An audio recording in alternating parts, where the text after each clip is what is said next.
All right, thank you for joining us today as we continue to provide daily information and updates on the status of the plane crash site, as well as services that we are providing. This continues to be an ongoing investigation, and the scene remains active. I'm Managing Director Adam Thiel, and I'm joined here by a number of colleagues from city government.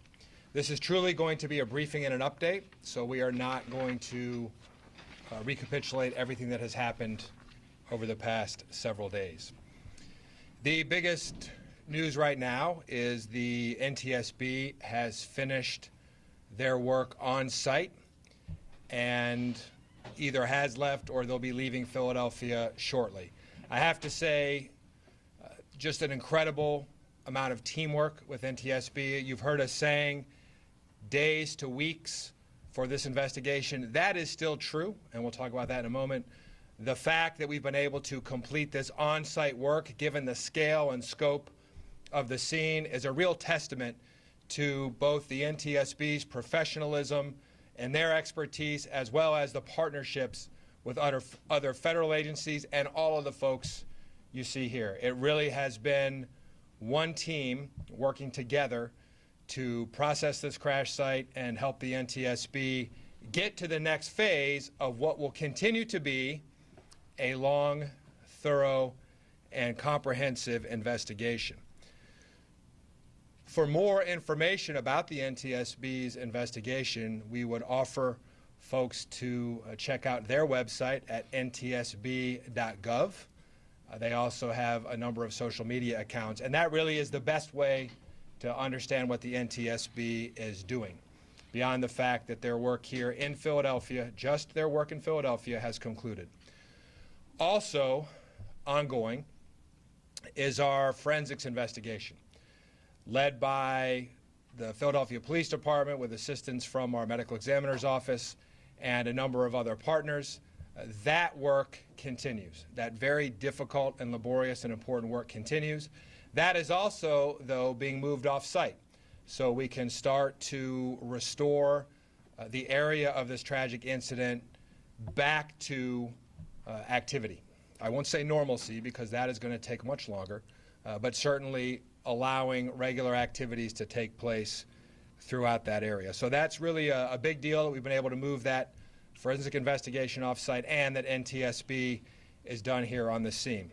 So now we are at the point, really, we've been doing some of this as we've gone along, as we've had areas across this very large scene made ready for cleaning.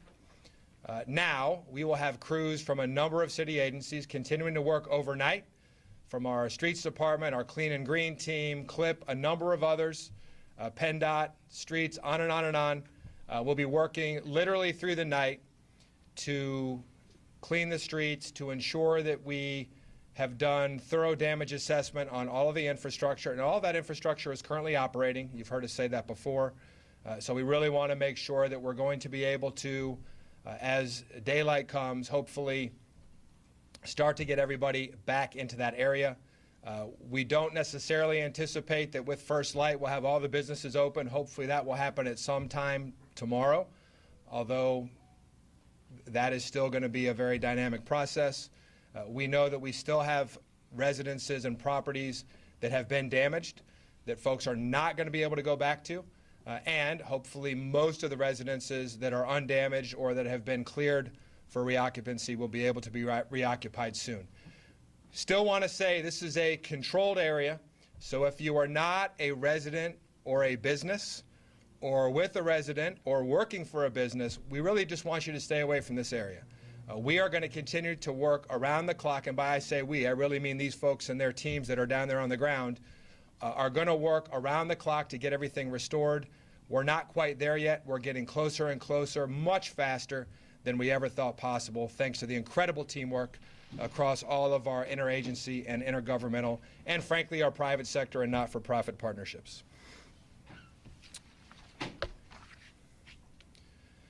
Our L&I Emergency Services team, with assistance from the Fire Department, our Urban Search and Rescue Task Force, PPD's Community Outreach teams, our Department of Commerce teams, everybody has been in that area, continuing to go through the area, checking the structural integrity of all the properties, businesses, residences, etc., and they are continuing to secure and seal properties that are damaged.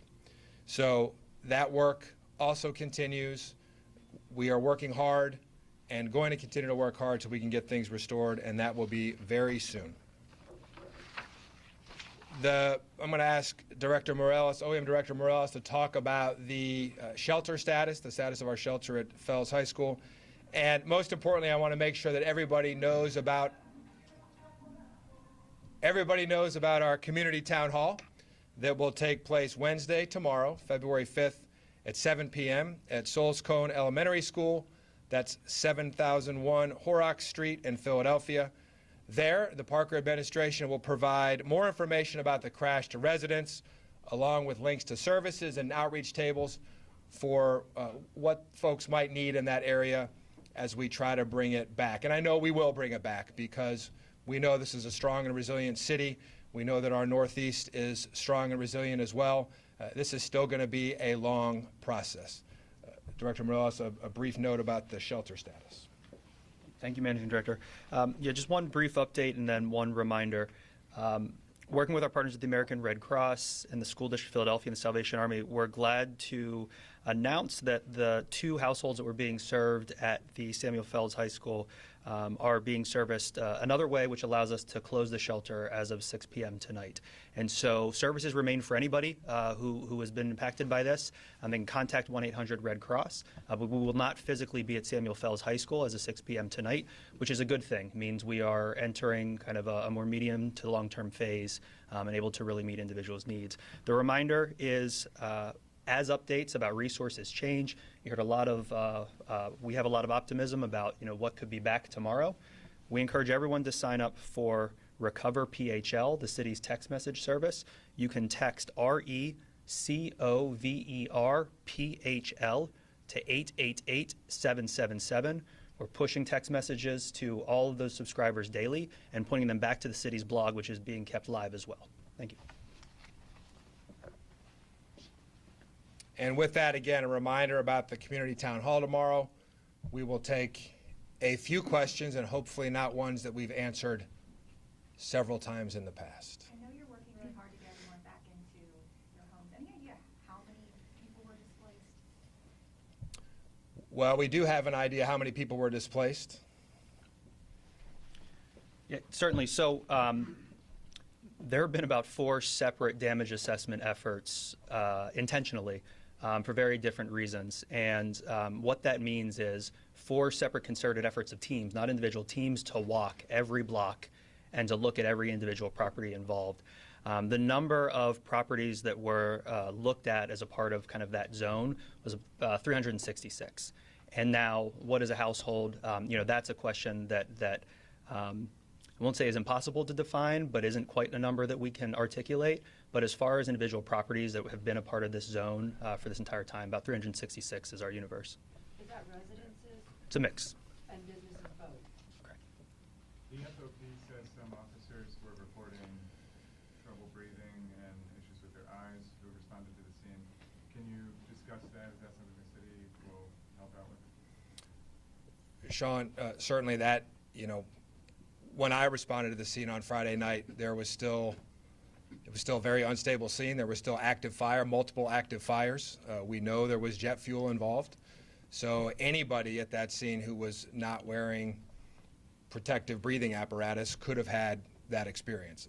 So unfortunately, those are exposures that our first responders experience frequently, and we have a lot of mechanisms in place through our various health plans and other things to ensure that they are taken care of when they have those. So certainly I think our police officers are aware of the processes that they need to follow to make sure that that gets reported and into the workflow so they can be taken care of. And I promise you want to say something about that? Yeah, and that's what we're doing now.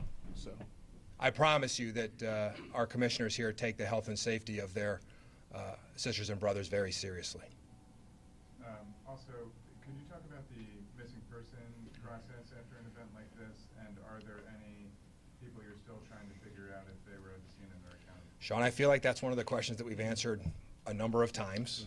Yeah, why don't you talk about her then? Maybe just an update on It would- I mean, we started, Commissioner Benoit have been tracking all the missing persons. There was one young lady that was reported to possibly be on site. We have eliminated that. We have identified and located her.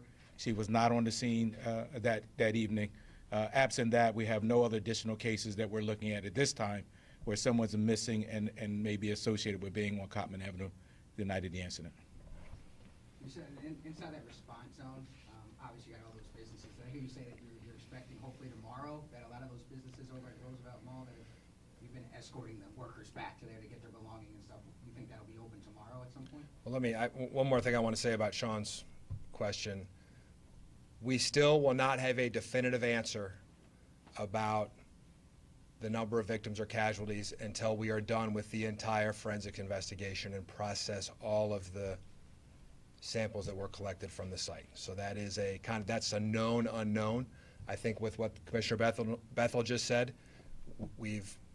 that finishes up with all the knowns, and so we still have a lot of work left to do for our forensics folks who are the best in the business. As far as restoring commerce and getting the neighborhood back in action, we are optimistic that will happen at some point in the next couple of days.